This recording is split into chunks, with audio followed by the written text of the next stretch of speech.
Hola, mi nombre es Robert Mackenzie. Bienvenidos a la Universidad de Chicago, donde un grupo de distinguidos invitados está por ver y discutir el cuarto capítulo de esta serie de Milton Friedman, Libre para Elegir.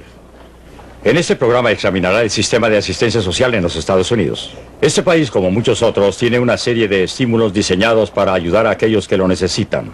¿Alcanzan su propósito? Cualquiera que este sea, si estos trabajan, son algunas de las preguntas que Milton Friedman hará en esta serie de Libre para Elegir.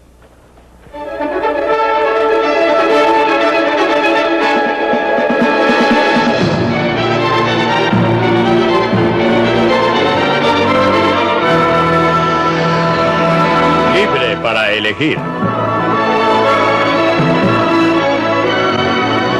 Desde el punto de vista de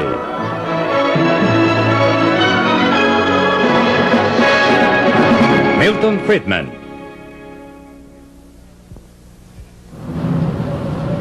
De la cuna a la tumba.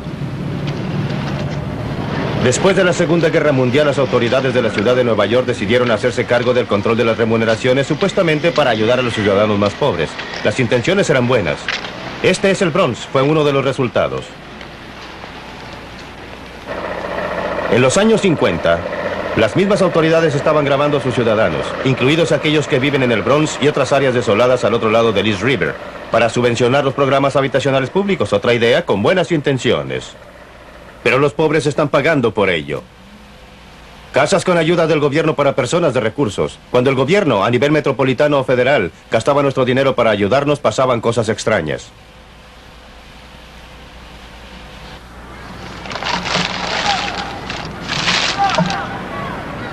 La idea de que el gobierno debía protegernos vino a ser aceptada durante los terribles años de la depresión. Se decía que había fracasado el capitalismo y que los políticos buscaban un nuevo enfoque. Franklin Delano Roosevelt era candidato a la presidencia.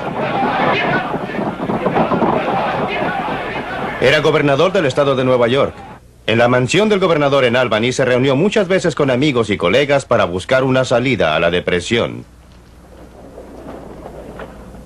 Los problemas del día iban a ser solucionados por la acción del gobierno y el gasto del gobierno. Las medidas que Roosevelt y sus asociados discutieron aquí fueron el producto de una larga experiencia. Algunas de las raíces de estas medidas remontan a la Alemania de Bismarck a fines del siglo XIX, el primer estado en instaurar pensiones de vejez y otras medidas similares por parte del gobierno. A comienzos del siglo XX, Gran Bretaña, bajo la dirección de Lloyd George y Churchill, siguió el ejemplo. También instauró pensiones de vejez y planes similares. Estos precursores del bienestar social moderno tuvieron poca influencia en los Estados Unidos, pero sí la tuvieron en los intelectuales, en las universidades, como los que se reunían aquí con Roosevelt. Las personas que se reunían aquí tenían poca experiencia personal de los horrores de la depresión, pero confiaban en que ellos tenían la solución. En esas largas discusiones, sentados alrededor de la chimenea, tratando de diseñar programas para enfrentar los problemas que surgían de la peor depresión en la historia de los Estados Unidos, era natural que se basaran en las ideas que prevalecían en la época. El clima intelectual producido daba por sentado que el gobierno debía jugar un papel principal en la solución de los problemas, en procura de lo que más tarde llegó a llamarse la seguridad, desde la cuna hasta la tumba. Después de su elección, Roosevelt se ocupó del desempleo masivo como primera prioridad. Se comenzó un programa de obras públicas. El gobierno financió proyectos para la construcción de carreteras, puentes y embalses.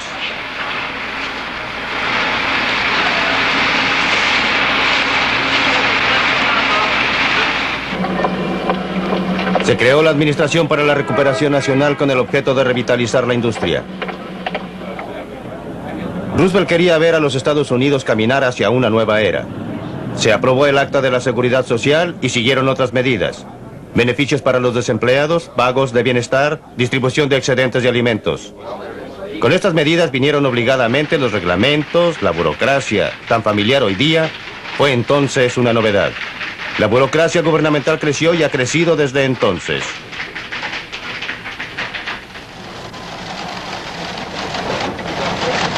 Esto es solo una pequeña parte del imperio del seguro social de hoy día. La filial de Baltimore tiene 16 salones de este tamaño. Todas estas personas distribuyen nuestro dinero con las mejores intenciones posibles. ¿Pero a qué costo? Durante los 50 años transcurridos, desde las reuniones de Albany, hemos introducido más y más control sobre nuestras vidas y nuestros ingresos. En el estado de Nueva York solamente estos edificios gubernamentales albergan a 11.000 burócratas que administran programas del gobierno que le cuestan a los contribuyentes neoyorquinos 22.000 millones de dólares. A nivel federal, el Departamento de Salud, Educación y Bienestar solamente tiene un presupuesto más grande que el de cualquier gobierno en el mundo, con la excepción de Rusia y de los Estados Unidos. Pero estas medidas gubernamentales a menudo no ayudan a la gente que debieran ayudar. Está bien.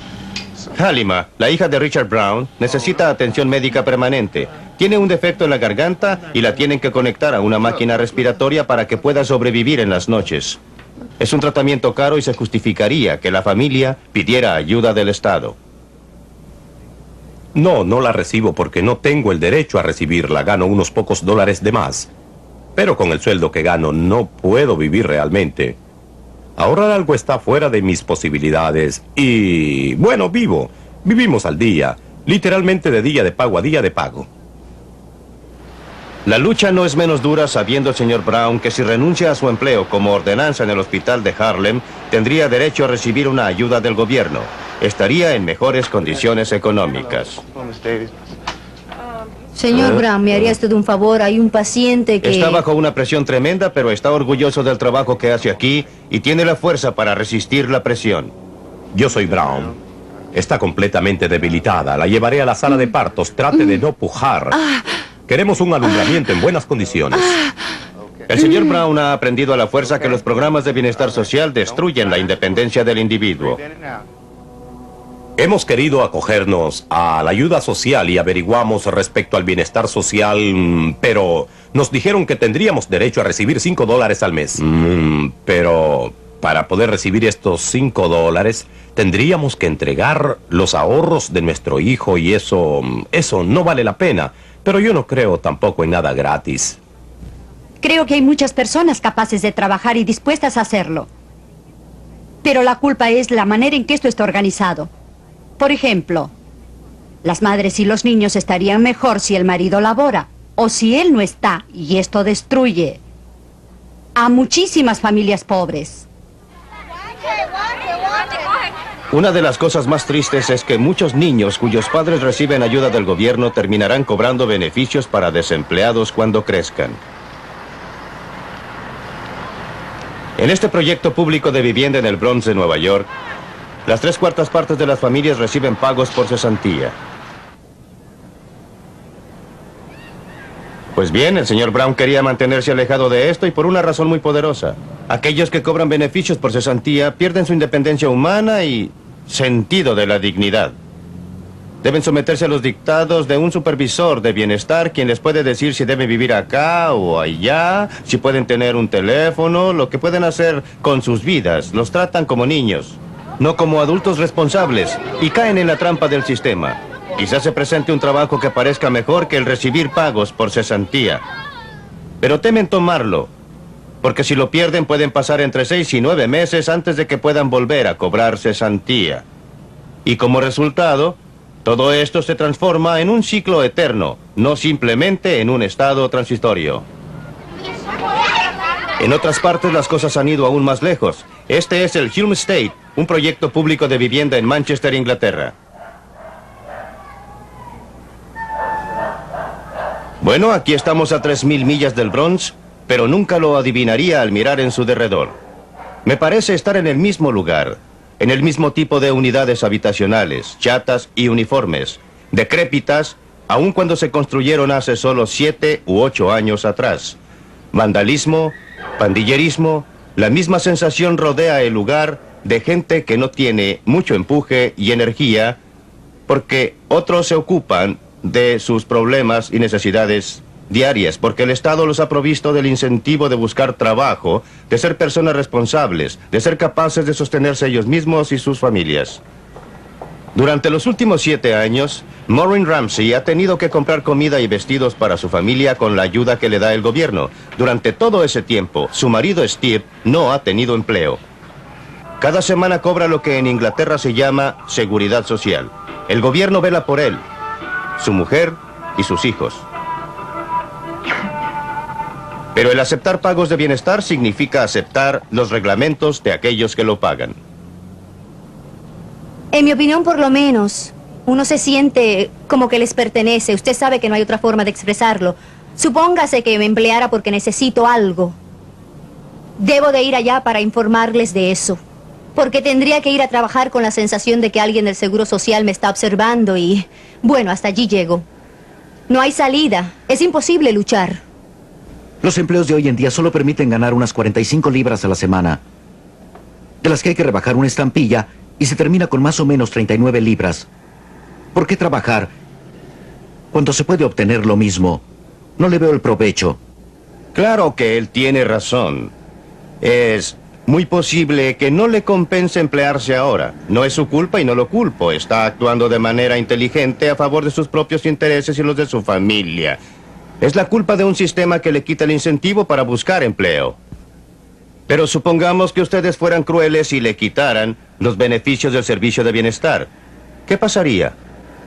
Encontraría trabajo, sí.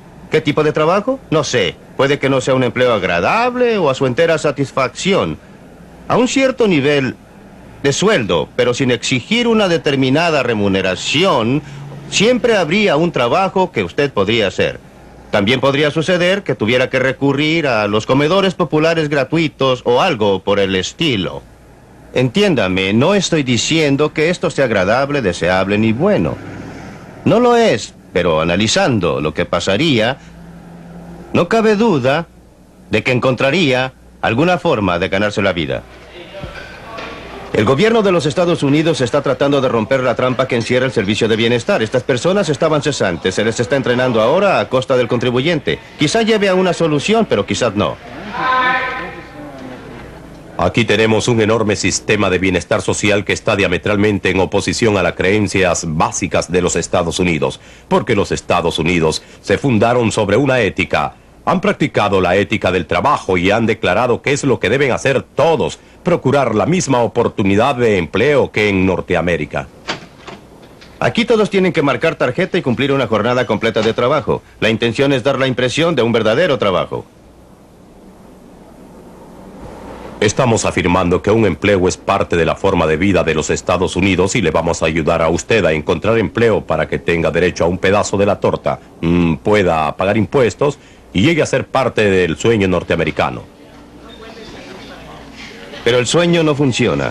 Proyectos como este forman parte del Acta de Educación y Entrenamiento, Z, y tienen un alto porcentaje de abandonos y muchos de los alumnos vuelven al punto de partida, a vivir de los servicios de bienestar. Los hombres y las mujeres que dirigen el Z y programas similares, los funcionarios del Departamento de Salud, Educación y Bienestar, son personas que trabajan con dedicación. Sus motivos son buenos, sus logros no lo son. Los resultados de estos programas son decepcionantes. ¿Por qué? Creo que la razón principal está en que es muy difícil. No se logran buenos resultados con malos medios. Y los medios que hemos estado empleando son malos por 2 razones. En primer lugar, todos estos programas requieren de personal que gasta el dinero de otros para fines fijados por un tercer grupo de personas. No hay quien gaste el dinero de otro tan cuidadosamente como se gasta el propio. Nadie tiene la misma dedicación para alcanzar las metas de otra persona como la que tiene para alcanzar las propias. Además, los programas son dañinos para el carácter tanto de las personas que administran los programas como de las que supuestamente se benefician de ellos. A las personas que los administran les da una sensación casi de omnipotencia. A las personas que supuestamente se benefician los llena de una sensación de dependencia casi infantil. Su capacidad para tomar decisiones se atrofia. El resultado es que los programas llevan a malgastar el dinero. No se logran los objetivos para los cuales fueron estos creados. Pero hay algo más importante aún. Se va socavando la base misma, que es la que mantiene unida a una sociedad decente. Si usted cree que exagero, miren lo que encontró el Health, Education and Welfare cuando decidió hacer una investigación especial de cómo se gastan los inmensos fondos que administra. Simplemente pedimos los planes que tenía el Servicio Médico Nacional para reducir la cantidad de camas. En estas cintas magnéticas que dejan constancia de todos los pagos que se hacen de toda persona que cobra, encontraron pruebas de que una cifra abismante, 7.500 millones de dólares, se habían perdido por malversación, mal empleo y abuso en un año.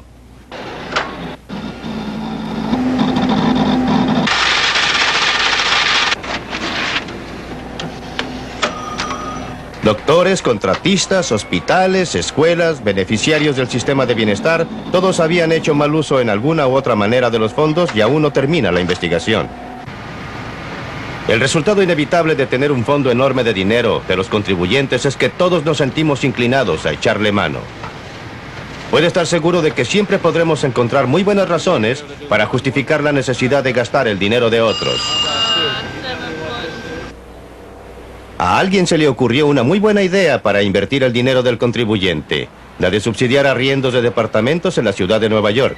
Las personas que ocupan estos departamentos pagan algo así como $200 al mes menos del arriendo comercial, y ese subsidio es financiado con los impuestos que paga gente que en su mayoría son más pobres que las personas que viven aquí.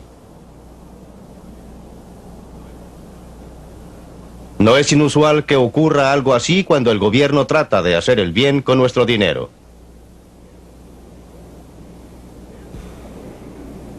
Vean lo que pasó en Chicago.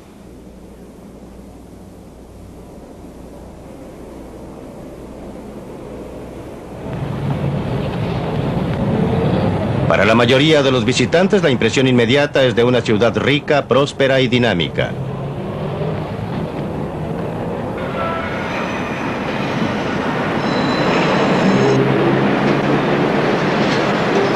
Pero como toda ciudad grande en Norteamérica tiene sus zonas problema, barrios pobres en decadencia y sobrepoblados que producen miseria y crimen.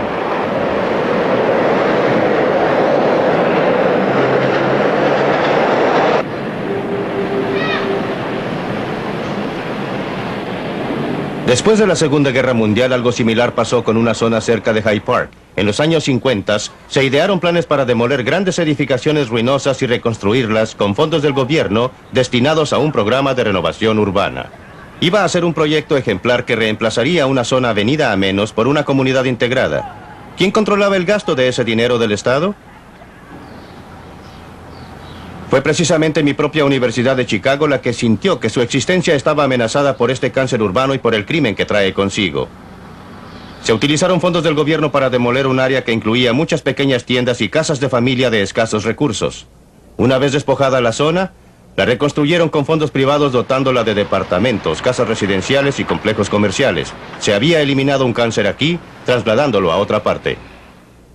En muchos casos, cuando el gobierno administra grandes donaciones, muchos de los fondos no llegan a las personas o no sirven a los fines a que estaban destinados y tienen que alimentar una gran burocracia gubernamental. Joe Garner formó una organización local de gente de color para proteger sus intereses. Anteriormente los negros habían hecho manifestaciones en las calles para alcanzar sus objetivos. Se iban a lograr ahora en forma pacífica usando dinero del gobierno. Cuando obtuvieron fondos del gobierno, la organización Goodlaw los tomó a su cargo. Los utilizó para construir el tipo de casas que querían. Departamentos de pocos pisos como estos. Los burócratas, planificadores y arquitectos les dijeron que eran antieconómicos, que solamente valdría la pena construir edificios altos. Estaban equivocados.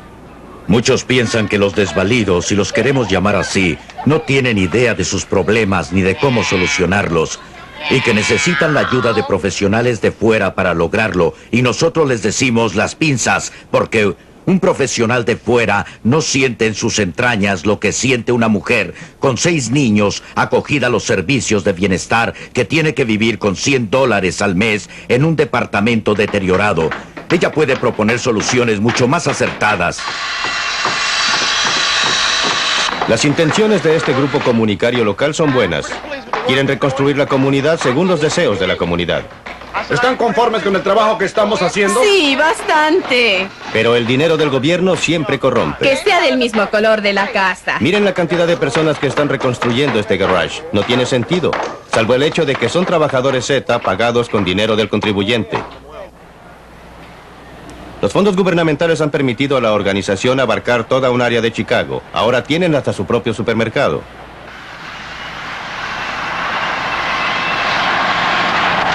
Han construido magníficas casas para habitantes de la clase media, muy caras, protegidas por los sistemas más modernos de seguridad. Todo a costa del contribuyente.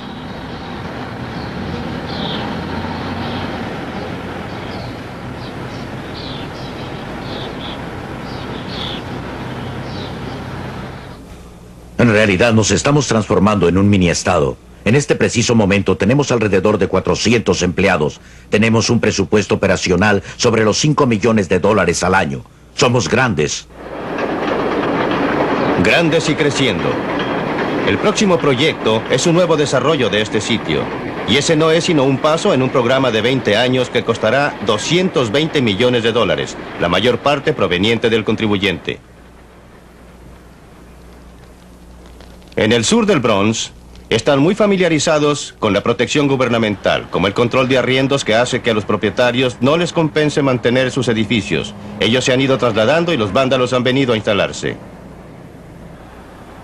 En el sur del Bronx existe una zona donde muchas personas cobran bienestar y donde el porcentaje de crímenes es alto. Pero todo esto podría cambiar. Un grupo local ha comenzado a remozar estos edificios para construir nuevos hogares. Se llama la Hermandad del Sudor, porque al principio lo único que podían aportar al proyecto era su sudor y su esfuerzo. Solo más tarde aceptaron una pequeña donación del gobierno. ¿Cuánto tiempo hace que trabaja en este edificio? Hace 4 meses en este edificio. Por lo que veo, van a arreglarlo todo de arriba a abajo. Exactamente, arreglarlo todo. Tendrán que cambiar toda la instalación eléctrica. Claro, y además levantar paredes nuevas, pisos, cielos rasos, todo nuevo. Trabajar en el invierno, en el verano, trabajar cada vez que podamos. ¿Cuántas personas trabajan aquí? 40 por lo menos. ¿Y cómo los mantiene trabajando? Debe saber que algunos no querrán, o se cansarán, o se irán. Demuestran nuestro interés. Nosotros demostraremos lo que se puede hacer, lo que se hará de aquí en adelante, ya que al principio les será bastante difícil probarle a la gente, a alguien, qué es lo que saldrá de todo esto en los próximos 3 o 4 años. Ellos no pueden ver a largo plazo, Sí. solo ven a corto plazo. Ajá. Necesitan el dinero ahora, no en los siguientes Sí. 2 o 3 años. Demostraremos lo que se hará. Es verdad que ahora aceptan un poco de dinero del gobierno, pero hasta hoy han logrado mantener su filosofía original, que la mejor manera de hacer bien las cosas es hacerlas por uno mismo. Me gusta lo que estamos haciendo. Estamos trayendo gente de la calle y dándoles algo por qué luchar. Tendrán su apartamento, se preocuparán de lo que los rodea, tendrán un jardín y tendrán un aliciente por qué luchar. Hasta dejarán de cobrarle al servicio de bienestar social. Podremos darles un empleo y volverán a tener amor propio. A eso se reduce todo, al amor propio. Mientras puedan tomar las cosas con calma y cobrar del gobierno, no tendrán problemas. No tomamos las cosas con calma. Estamos trabajando y estamos ayudando a que venga el dinero. Lo estamos invirtiendo en nuestros edificios. Nos estamos construyendo a nosotros mismos al mismo tiempo que a nuestros edificios. Algunas de estas personas son trabajadores de la Z pagados por los contribuyentes, pero no son tan útiles como parece. Pregúntele a esta gente qué preferiría, a los trabajadores de la Z o el dinero que se les paga. ¿Qué preferirían tener? El dinero que se les paga. Así es. Esa es su respuesta.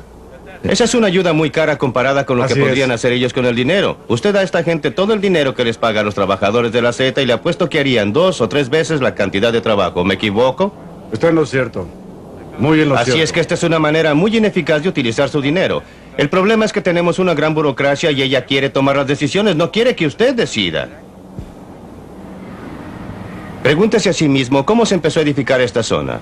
A fin de cuentas era una región bastante respetable, sólida y de calidad cuando se desarrolló. No se hizo a través de un proyecto del gobierno. La construyeron personas, individuos, con el incentivo para levantar esos edificios y ocuparlos. Lo que están haciendo estas personas que vemos aquí es tratar de devolverles esa sensación, esa actitud. Habrá una comunidad mucho más sana aquí si nace de la autocooperación de personas como nuestros interlocutores. No se espera el impulso de una empresa paternalista puesta en marcha por funcionarios del gobierno y burócratas que deberán planificar en gran escala para otros. Debemos hallar la forma de darle a todos los que han caído en la trampa de los beneficios del servicio de bienestar el tipo de iniciativa que tienen estas personas.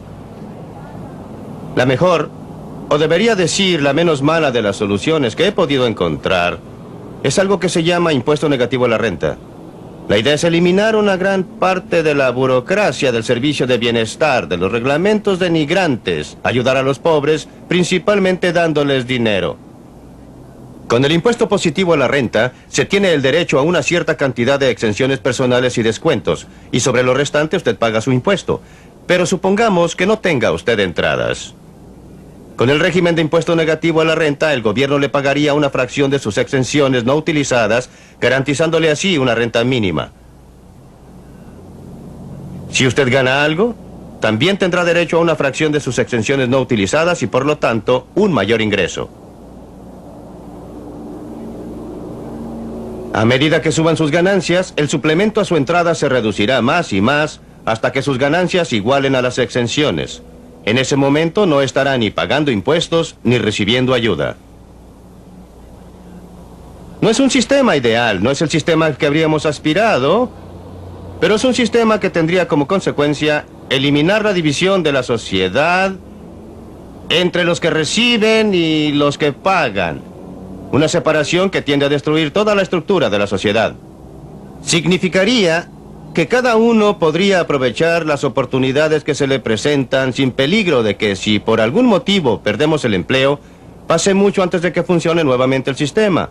Sería un sistema que nos daría a todos un incentivo para mejorar en forma paulatina nuestras vidas y quizá nos permitiría, con el tiempo, extraernos del embrollo en que sin querer nos hemos metido. Un embrollo en que nos hemos metido con la mejor de las intenciones, pero con el peor de los resultados.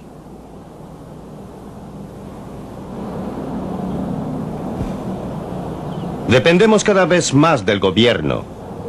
Le hemos transferido el poder al gobierno. Nadie nos obligó. Lo hicimos nosotros. Los resultados, gasto monumental del gobierno. Gran parte malgastado. Poco de ello irá a las personas que nosotros quisiéramos ayudar. Impuestos pesados, inflación alta y un sistema de bienestar del que no están satisfechos ni los que reciben ayuda, ni los que tienen en sus manos el financiamiento. Tratar de hacer el bien con el dinero de los demás simplemente no ha resultado.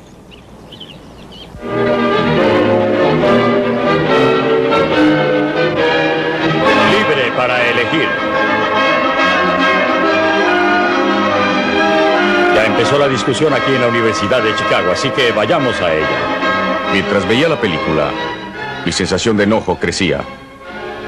Enojo porque la posición que allá se expuso no reconocía que el sistema atacado era necesario dentro de nuestro sistema capitalista de libre empresa.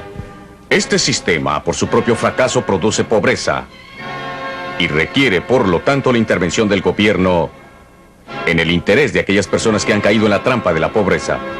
Así es que mientras miraba la película y escuchaba las declaraciones del Dr. Friedman, me enojé porque solo se ha contado la mitad del cuento y creo que, otra vez, estamos culpando a una víctima, esta vez a un sistema, el sistema de bienestar, y todo por el hecho de que otros sistemas no han operado en beneficio del pueblo. Veamos otras reacciones a esa declaración de tratar de hacer el bien con el dinero de los demás simplemente no resulta. El sistema de bienestar está socavando las bases mismas de la sociedad. Tom Sowell. Mi reacción fue al revés. Mi furia se dirigió a lo que se había hecho en esta ciudad. Yo crecí en ella en condiciones muy distintas durante el período más malo del capitalismo, en el que no existían estas preocupaciones humanitarias, pero que era posible que la gente fuera mejorando y saliera de esa pobreza.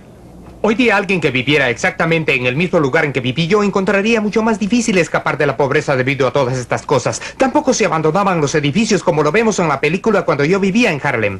La tasa de criminalidad, todas las cosas con las que se culpa a los sistemas anteriores no existían. Yo dormía en las puertas y callejones de Harlem. Hoy reto a cualquiera a que lo haga en cualquier parte de Nueva York. Tradicionalmente en los Estados Unidos hemos intentado evitar algunas de las trampas del sistema del bienestar que se mencionan, negándole acceso a la ayuda a aquellas personas que son fuertes, que no son viejas.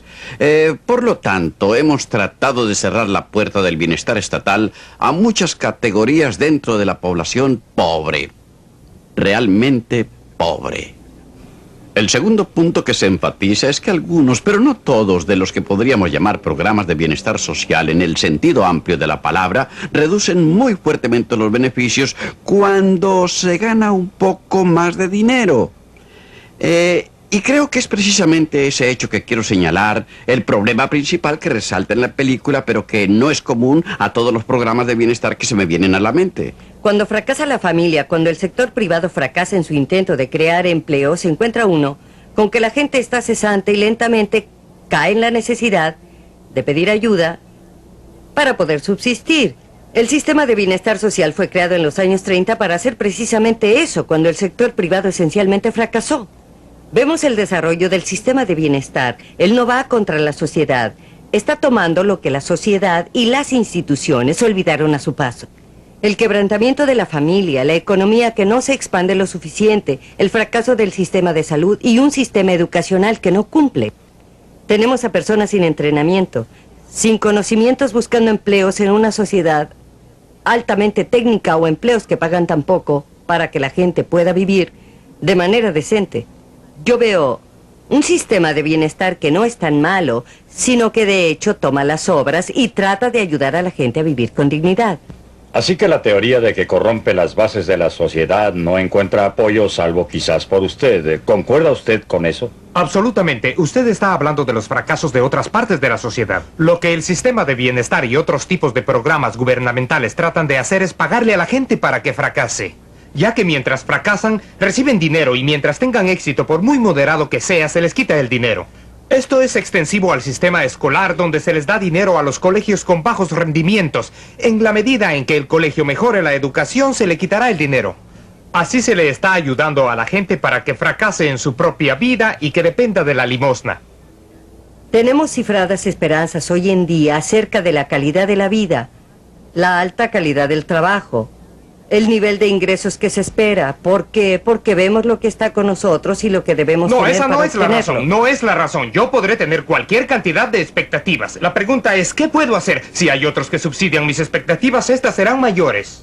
Mientras el Centro para Estudios Avanzados me subvencionó hace algunos años, rehusé trabajar en la Universidad de California por un sueldo como profesor de tiempo completo. ¿Por qué habría de hacerlo cuando obtenía el mismo ingreso en el centro sin horarios, ni deberes, ni clases? Examinemos otra proposición que hace Milton, el efecto dañino sobre aquellos que reciben ayuda social del Estado. Pierden su independencia como seres humanos y su dignidad. Se les trata como a niños.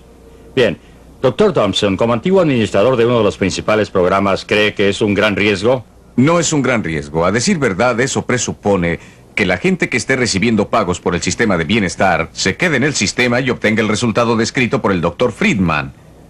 La verdad es que nuestro programa AFDC a través del país y principalmente en la ciudad de Nueva York, cada año están abandonando alrededor de 1/3 de los inscritos en el bienestar social. Ahora bien, si estas personas estuvieran tan destruidas por el sistema, cuando se retiran no se emplearían o no podrían seguir en sus trabajos. Tampoco podrían zafarse del sistema estatal de bienestar por 6 meses, 18 meses o 24 meses. Por lo visto, entonces hay un error cuando se mira a la gente y lo que hace. Los pobres, como usted sabe, no son distintos a nosotros que no somos pobres.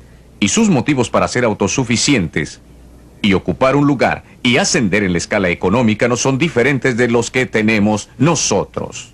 Y no dejarán que el sistema... Usted recuerda, Dr. Friedman, los organismos de protección a los derechos al bienestar que se negaron a dejarse aplastar por el sistema. Nosotros dimos vuelta a las políticas, ¿no es verdad, doctor? Usted lo sabe. Usted y yo concordamos completamente. Las personas que son pobres y cobran bienestar no son diferentes de los demás que no cobran. ¡Claro que no! Son seres humanos y merecen todo el apoyo y toda la posibilidad de lograr sus propias metas. Pero el sistema de bienestar los hace cambiar su modo de ser, les hace cambiar en su interés. ¿Por qué muchos renuncian a los beneficios, Milton? Oh, las cifras son cifras y debe tenerse cuidado con ellas. El hecho de que un tercio se renueva, un tercio no significa que la mitad no esté en ellas permanentemente. La gente se acoge, se retira, se acoge y se retira. Es necesario tener las cifras. Las últimas estadísticas, Dr. Friedman, muestran que el 34% de las personas acogidas al FDC lo están durante 5 años o más. Y cuando uno piensa en el propósito del programa AFDC, que fue la educación y la manutención de los niños, niños indigentes, niños menores, yo le diría a usted que 5 años no es un tiempo demasiado largo para que una madre y sus hijos tengan que depender del sistema de bienestar. Pensemos en otro. Nosotros tenemos un programa en Pensilvania para la mayoría de aquellos que no obtienen ayuda del programa AFDC, Programa de Asistencia General, donde menos del 15% permanece más de 18 meses. Por lo que tenemos una constante renovación. Básicamente tenemos hombres jóvenes que se acogen al sistema de bienestar después que se les termina el pago por cesantía y que se alejan cuando tienen la oportunidad de un empleo. Esto, usted sabe, creo que el porcentaje de personas acogidas al bienestar social es una minoría en el total del país. Eso no significa que el sistema como se define hoy en día y los programas aprobados no se contradigan a menudo, y soy la primera en concordar con el Dr. Friedman en que algunos de los programas efectivamente se contradicen. Pero, sin embargo, creo que es demasiado decir que transformamos a la gente en niños desvalidos. No recuerdo haber hablado jamás con alguien acogido al bienestar social que no pensara que lo trataban como a un niño. Bueno, yo creo que uno debería hacer una distinción entre un sistema que se formó para ayudar al pueblo y las personas que están empleadas por el sistema de bienestar público en el país. Y uno encuentra muy pocas personas preparadas para ayudar a los demás. Hablo de las personas, de los empleados sin entrenamiento. Personas que no están preparadas para ayudar a la gente, los llamados trabajadores sociales. No son trabajadores sociales, no tienen ni la técnica, ni las aptitudes, y algunos de ellos ni el interés siquiera. Por ello creo que uno debe separar la infraestructura conceptual correspondiente al sistema diseñado para ayudar a la gente de lo que el país y la comunidad realmente hace para poner en práctica los programas. ¿Separando la esperanza de la realidad? Bueno, mire usted, yo distingo la técnica disponible para cumplir los objetivos del programa. Y creo que tenemos que distinguir si hablamos de objetivos de programa o hablamos de cómo opera. Yo sería el primero en decir que el sistema que administré tenía personal mal preparado para el trabajo para el que se nos ordenó. Y no diría que el sistema que nosotros creamos. Hablé con algunas trabajadoras sociales. Ellas expresaron que en realidad estaban tan constreñidas por el sistema que es muy poco lo que podían hacer para ayudar a que la gente se retirara. Es decir, enseñar algunas técnicas o lo que fuera necesario para que abandonaran la ayuda. Estaban convencidas de que era culpa del sistema. El sistema que hemos contribuido a fijar implica una fuerte interferencia paternalista en la vida familiar del individuo y, por lo demás, ¿no es cierto, señor Damson, que el recargo de trabajo que tiene cada trabajador social le impide intervenir en la vida familiar e individual de los asistidos? Además, en la última década ha habido un verdadero esfuerzo por reducir la trampa del bienestar, cambiando la escala de descuentos en el caso de ingresos propios y administrando los gastos por trabajo y los gastos por ayuda infantil, de tal manera que el que quiera trabajar tenga incentivo para hacerlo. Así es que no es tan terrible el cuadro que a veces nos hacemos de ese trabajador impotente que espera en la sala de su casa con su familia a que tomen las decisiones por él. Nunca he oído de un programa de gobierno defectuoso en el que la gente que lo dirige no diga: si al menos tuviéramos más dinero que pudiéramos emplear en lo que no hemos podido cumplir con la suma que estamos gastando Milton, nos vamos a ahora. adelantar ahora algunas de las fórmulas que usted prescribe en esa película porque creo que ofrecen buen campo para la discusión. Lo más dramático fue lo que dijo hablando de un hombre cesante. Supongamos que ustedes fueran crueles y le quitaran de la noche a la mañana la ayuda a este hombre. Él encontraría un trabajo que pagar algo. Siempre habría algún trabajo que podría hacer. Quizás necesitara cierta ayuda, pero encontraría trabajo. Ahora quiero que ustedes reflexionen antes de que vuelva Milton sobre el tema. ¿Es un cuadro que les parece razonable a ustedes? Thompson, ¿qué opina usted? Podrá obtener empleo y podrá desempeñar un trabajo en lo que llamamos la economía subterránea. Y es ahí donde una parte de nuestra juventud busca trabajo. aquellas actividades que son ilegales son las únicas que tiene a su alcance para ganar parte de su sustento. Creo que hay otro grupo de personas que son las mujeres solas que la hacen de padre y madre de familia. Córteles la ayuda mañana y ¿qué van a hacer para subsistir? ¿Cuál será su contestación inmediata? ¿A qué precio para sus hijos pequeños y para los mayorcitos? Los adolescentes. Ellas iban a encontrar trabajo. A decir verdad, las estadísticas muestran que son las mujeres las que tienen mayor éxito dentro de los programas de empleo, pero eso se logra a base de pagar para que les cuiden a los niños durante el día. La mujer sola tiene que ganar lo suficiente para afrontar en forma particular ese tipo de componendas o es subsidiada por este programa insidioso y demagogo dirigido por el gobierno federal, programa que efectivamente la posibilita trabajar y la hace una contribuyente y que es una fórmula interesante de incitar a la gente a buscar empleo productivo. Tom Sowell. Es increíble ver cómo empieza usted el cuento en la mitad como si hubiera una cantidad de pobreza predestinada, una cantidad de desempleo predestinado. En todo esto no le cabe responsabilidad ninguna al sistema de bienestar social. Existe un 20% de la mitad de la población menos favorecida que está predestinado. Eso siempre ha sido verdad. Va a haber verdad. un 20% bueno, con también ese nivel es verdad más bajo. que un 20% de la población menos favorecida no debe vivir a expensas del gobierno ni ser dirigida por él. Usted mencionó a una mujer a cargo de toda la familia. Muchas de estas cargas vienen sin contar a la mujer mayor que es madre de embarazos adolescentes. Y no hay una cuota predestinada a embarazos de adolescentes. Yo crecí en una época en que la gente, y especialmente los negros, eran bastante más pobres que hoy en día. Encaraban mayor discriminación que hoy. Y la tasa de embarazos de adolescentes era entonces más baja que en la actualidad. No creo que haya una cantidad predestinada de embarazos de adolescentes, ni cantidad predestinada de maridos desertores. Goodman ha hecho estudios de una familia de negros en que demuestra que la idea que la familia negra siempre ha venido desintegrándose es una mentira. Sus estudios cubren hasta 1925. El gran porcentaje de familias negras estaban intactas con padre y madre, y no solo en este año, sino hacia atrás hasta la era de la esclavitud. Ahora es que encontramos de repente esta tragedia inevitable que el sistema de bienestar dice que va a solucionar. Estamos hablando con Tom sobre... Estamos hablando de un grupo muy pequeño. Estamos hablando de un 12% de las familias que no están intactas. Las que no son familias con padre y madre en todo momento. ¿Entre los que cobran ayuda? No. ¿Entre el público en general? Entre el público en general. Estamos hablando del 12% de las familias. Correcto. Es una cifra pequeña, pero... La debemos al sistema del bienestar social. No obstante, estamos hablando de una parte significativa del 20% de los niveles bajos. ¿Y qué es el 20% de abajo? Que estén encima o debajo del límite de pobreza siguen siendo el 20% de abajo. Y el punto es, ¿cuál es la responsabilidad del 80% restante? ¿La hay hacia aquellos otros? ¿No hay algún programa para evitar que haya un 20% más bajo? No. Pero la intención es levantar aquel 20%. Los estamos levantando al tener más nacimientos ilegítimos, yo no más les desempleo. Estoy obligando a tener hijos ilegítimos. Espero que esto esté claro. Sí, claro.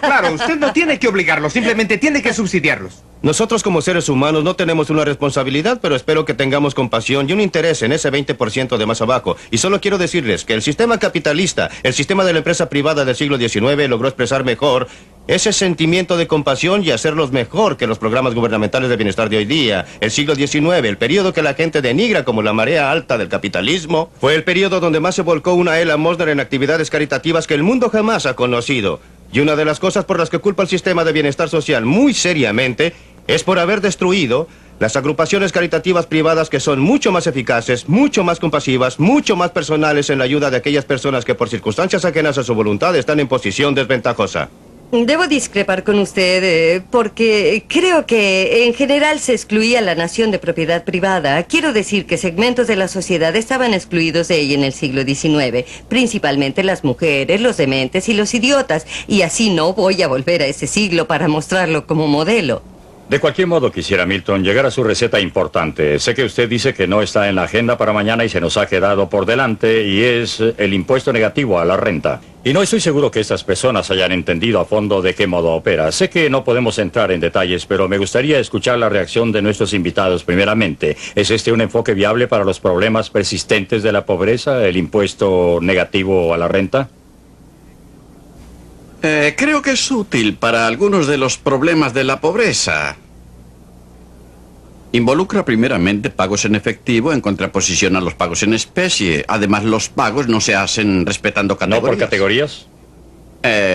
Es decir, no importa si es una jefa de familia o un jefe de familia, si es viejo o joven o de buena o mala salud. Si sus ingresos caen bajo un cierto nivel. Se paga un nivel garantizado de ingresos a las personas según el tamaño de la familia, que después sufre un porcentaje de descuento que supongo será, por definición, modesto. Ahora la pregunta estriba en cuántas cosas quiere reemplazar con tal programa de impuesto negativo al ingreso del derechohabiente. ¿Reemplazaría todo? Este punto vale la pena que lo precisemos. ¿Eliminaría usted casi todas las demás formas de ayuda social si lograra implementar este programa? No lo haría porque creo que su propósito es precisamente proveer una transición entre donde estamos y donde quisiéramos llegar, porque concuerdo con usted, puesto que hemos corrompido a la gente acogida al bienestar y los hemos atrapado ahí, estamos obligados a no echarlos a la calle, colocándolos en la difícil situación que usted describe. Correcto. Tenemos que facilitar Correcto, un cambio, sí. pero Bien, quisiera veamos las reemplazar todos los reacciones frente programas a esto. sociales Después que existen continuaríamos hoy con día. usted. Según algunas estadísticas, si se tomara todo el dinero que se gasta en la pobreza en los Estados Unidos y se dividiera entre todas las familias pobres, tendríamos una cifra de $32,000 anuales por familia. Ahora bien, la familia pobre promedio no obtiene los $32,000 anuales. Y es obvio que alguien entre la tesorería y esas familias está sacando mucho de ese dinero. Y simplemente pienso que si se eliminara al intermediario, como dicen los anuncios comerciales, habría mucho beneficio tanto para los pobres como para los contribuyentes. Apoyo el concepto del impuesto negativo a la renta y sus objetivos. Quisiera mencionar, sin embargo, que administrativamente hablando estaríamos creando otra máquina burocrática. Alguien tiene que calcular los ingresos. Ajá. Alguien tiene que decidir cuándo reembolsar a las personas el dinero al que tienen derecho. Se presenta un retraso entre el tiempo en que se devuelve la ganancia y el del reembolso. Hay una serie de problemas que yo estoy de acuerdo en que se encaren, pero una cosa es cierta. Sí, señor, no se va a eliminar el intervencionismo del gobierno. El punto que quisiera aclarar es dónde quedan los niños, cuáles son sus derechos en el plan del impuesto negativo sobre la renta, y no estaríamos nosotros, por el hecho de aplicar un impuesto negativo, subsidiando lo ilegítimo por lo que Tom Sowell tanto se preocupa. La mayor razón por la cual hoy en día no es posible tener impuesto negativo a la renta es debido a que la burocracia estaría sin trabajo. Y estos son los principales objetivos. Así fue expuesto por el que ahora es senador Paul en su libro titulado El programa Richard Nixon. El mayor obstáculo que tuvieron para ponerlos en práctica fue la burocracia del Seguro Social. Así que no creo que si pudiéramos poner estos programas en práctica, los problemas serían serios. Creo que otra presunción acerca del impuesto negativo, y en la que no estoy completamente de acuerdo, es acerca de ese mínimo entendimiento que tiene la gente de cómo gastar el dinero. Ellos buscan en el mercado un medio de satisfacer sus deseos, y yo personalmente como economista podría decir que toda persona desde los 4 a los 100 años sabe cómo gastar el dinero para satisfacer todos sus deseos. Y No, es esas por no. eso que me Esa es opongo la a que clase la de gente que no va a estar en condiciones. Pero eso es un problema menor, es un problema de actividad privada y caridad privada. Pero una cosa es segura. Ellos están gastando su propio dinero y cualquiera que sean sus conocimientos Ellos sobre están cómo gastando mi dinero, ahorrarla, y quiero hacer valer mis créditos. pero quedaría una etapa menos. En este momento, el trabajador social está gastando el dinero del señor A para ayudar al señor C. Y hay un tremendo escape, como lo dice Tom Sowell. La discusión no es si las personas acogidas al bienestar social o de bajos ingresos saben cómo gastar efectivamente su dinero. Hay que dilucidar cuánto es lo que ellos obtienen en comparación con el gasto que hacen los burócratas. Comparar algo con la perfección o con un estándar arbitrario no soluciona nada. Lo mismo vale en el sector educativo. Lo que se oye es, ¿podrían las familias seleccionar los colegios de sus hijos con un sistema de bonos, por ejemplo? La pregunta es, ¿llegarían de alguna manera a hacerlo peor de lo que los burócratas lo están haciendo en el sistema de educación pública? Abordamos el tema de educación en otro programa. Bob Landman. Quiero molestarlo con algo que dijo usted sobre que la mitad del dinero no llega a los pobres o algo por el estilo. Eso no deja que el público piense que todo ese dinero va a parar al bolsillo de los administradores. Mucho de esto va a parar a los bolsillos de los que no son pobres. La Seguridad Social paga la mitad de sus beneficios a personas que sin él no estarían en la pobreza. El seguro contra la cesantía paga alrededor de 2/3 de sus beneficios a personas que no son pobres. Y esos son programas de bienestar o contra la pobreza. Por eso las estadísticas presentan una discrepancia tan espantosa entre la cantidad total y lo que reciben efectivamente los pobres. Bueno, yo creo que es un punto muy válido, porque se supone que no estamos creando los beneficios de cesantía y de seguridad social para mantener a los ricos más ricos. Pues bien, aquí volvemos al gran debate filosófico que deberíamos sostener. Es fácil simplificar las cosas y decir que todos estos programas, incluidos los de escuelas públicas, están para ayudar al pobre y solamente al pobre. Pero yo estaba diciendo... Mencionaré un argumento en favor del impuesto negativo a la renta, el de que permitiría en mayor medida circunscribir los pagos por beneficios a quienes corresponden. ¿Cierto? Y cortaría los beneficios que muchos esperan poder obtener ahora, no como ayuda pública, sino como seguro social, con el significado que tiene este término hoy en día. Bueno, para contrapesar la desilusión de las expectativas en que una generación ha basado sus vidas, pero sin que haya que seguir por toda una eternidad con tal de salvar a una generación transitoria. Esas son las otras vallas que debemos salvar para poner el plan en práctica. Usted dijo, no sé con qué seriedad, que la única valla es la burocracia ligada al bienestar. No, ahora surgirían y se organizarían los intereses creados inmediatamente actuando en su contra. Sí. La valla más grande a salvar en este momento es que no existe manera de construir un sistema sensato de impuesto negativo a la renta que no sea capaz de lastimar a alguien. Habrá algunos que recibirán menos dinero de lo que reciben ahora, especialmente los menos desfavorecidos.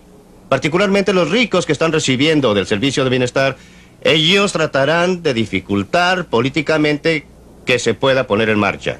La ambición de que se aplique un impuesto negativo a la renta que cueste menos dinero, sea más fácil de administrar y a la vez no le pague a nadie ni $1 menos de lo que está colectando hoy, es algo que no hay manera de que se pueda construir ni programar. Pero aunque no sea políticamente posible, la fuerza de la historia está de nuestro lado y va a llegar a ser posible, se lo aseguro. Dr. James Thompson. No demos la impresión de que los administradores del bienestar social están en contra del impuesto negativo a la renta. Este es el programa gordo, como lo llama Moynihan, por el hecho de que se quedarían muchísimos sin empleo y por eso muchísimos nos opusimos a su implementación, dado ciertos aspectos del programa. Un promedio de $2.400 mensuales para una familia de 4. Estábamos en contra de eso, y si uno lee las actas del Congreso, aquellos que atestiguaron decían, sí, estamos en favor del concepto y no a favor de esta parte ni de esta otra parte, y si se cambia eso, tendrán ustedes todo nuestro apoyo. Yo estaba en la misma posición. Propuse el impuesto negativo a la renta por primera vez hace 25 años, pero declaré en contra de la versión final del plan Nixon. ¿Por qué? Porque los burócratas del sistema habían conseguido introducir modificaciones que hacían de un impuesto negativo a la renta decente algo tan malo como lo que tenemos hoy y habría sido agregado encima de todo lo demás. La triste realidad. Sí, es una realidad política, pero ¿Cierto? la realidad política cambia. Eso es lo importante. Quisiera decir una cosa más sobre esto, sobre este problema del que estamos hablando. Y es que volvimos al comentario de Bob Lapman. Hay una cosa que se puede decir en favor del programa de bienestar. Acostumbrado como estoy a no decir nada en su favor, diré que es el único programa social que yo conozco que por lo menos en líneas generales le da dinero a las personas cuyos niveles de ingresos están por debajo de quienes pagamos impuestos. Todos los demás programas de bienestar no solo le dan dinero a los que tienen, sino que por lo general gravan al pobre y benefician al rico. Nosotros, que estamos en los niveles de ingresos altos, hemos sido muy listos al obligar a los pobres giles de abajo a que nos paguen buenos sueldos como burócratas y a que nos procuren buenos beneficios a sus expensas. Por lo menos el programa de bienestar social no hace eso. Usted afirmó con gran confianza que se impondrá el impuesto negativo a la renta, aun cuando reconoció los obstáculos. ¿Por qué está tan seguro de que vendrá? Porque el sistema actual encierra las semillas de su propia destrucción. No hay manera, a mi juicio, que un sistema construido como el actual pueda evitar el crear más y más problemas sociales y será necesario hacer algo. Nadie ha propuesto una alternativa. Que yo sepa, no existe una alternativa efectiva al impuesto negativo a la renta. Y es por eso que lo descartan y vuelve a surgir, lo vuelven a descartar y vuelve a surgir. Finalmente hizo la pregunta de si era concebible que una democracia industrial moderna como la nuestra puede existir sin algún sistema bien elaborado de bienestar en su base. ¿Qué piensa usted, señora O'Bannon? Pienso que sería imposible, principalmente porque yo creo que los programas de bienestar muestran los valores de esta sociedad. Y si no fuese así, habría habido una asonada hace ya tiempo. Sí, hay protestas por su costo y creo que eso se debe principalmente a que las tasas de inflación socavan el verdadero poder comprador del ingreso del contribuyente de clase media. Pero creo que en ningún nivel podríamos desligarnos de la necesidad de preocuparnos.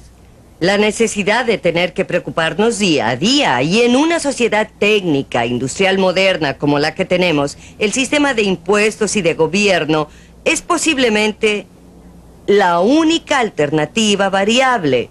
No creo que podamos zafarnos de él, no creo que veamos nuevamente esas instituciones caritativas privadas que toman el dinero que doy o no doy libremente y que hacen algo efectivo o no en las vidas de las personas a cualquier nivel. No creo que tenga nada que ver con que la sociedad sea moderna, tecnológica o industrial. Tiene que ver con una ideología, y en particular con una ideología que es muy fuerte entre intelectuales académicos o en los medios de difusión. Y creo que a medida que pasa el tiempo y hayan más y más ideas inteligentes que reemplacen el tipo de visión que existe hoy, cambiará el clima político que se interpone ahora en el camino a la reforma. Jim Thompson.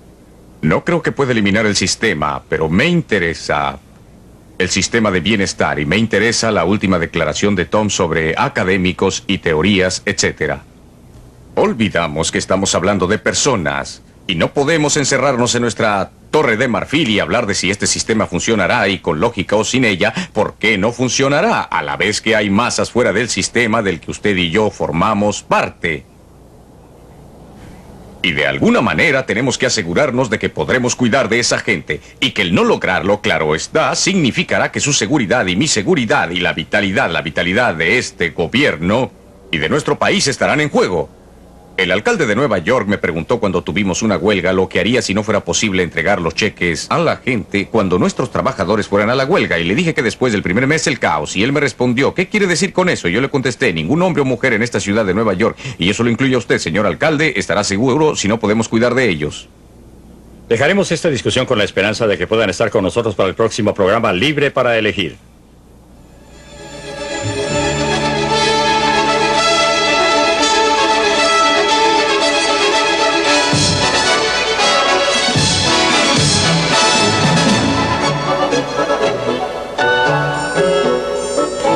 En la próxima edición, ¿está la equidad burdamente establecida en América? ¿Es saludable cuando el gobierno trata de imponer equidad a los ciudadanos? ¿Cómo está a la fecha la libertad de los individuos? No se pierda Libre para Elegir de Milton Friedman.